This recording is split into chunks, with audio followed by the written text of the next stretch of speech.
নমস্কার, আশা করি আপনারা সবাই ভালো আছেন। স্নানের জলে কিছু জিনিস মিশিয়ে মানসিক চাপ থেকে মুক্তি পাবেন। আজ আমি আপনাদেরকে বলে দেবো স্নানের জলে কী কী জিনিস মেশালে আপনাদের মানসিক চাপ থেকে মুক্তি পাবেন।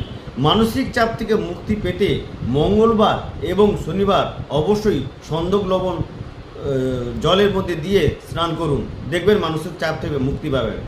অর্থনৈতিক কষ্টের মধ্যে পড়ে থাকলে, পারিবারিক অর্থনৈতিক কষ্টের মধ্যে থাকলে পরিবারের মধ্যে, তাহলে প্রতি বৃহস্পতিবার হয় হলুদ কিংবা কেশর দিয়ে স্নান করুন, দেখবেন পারিবারিক অর্থের অবস্থা উন্নতি হবে।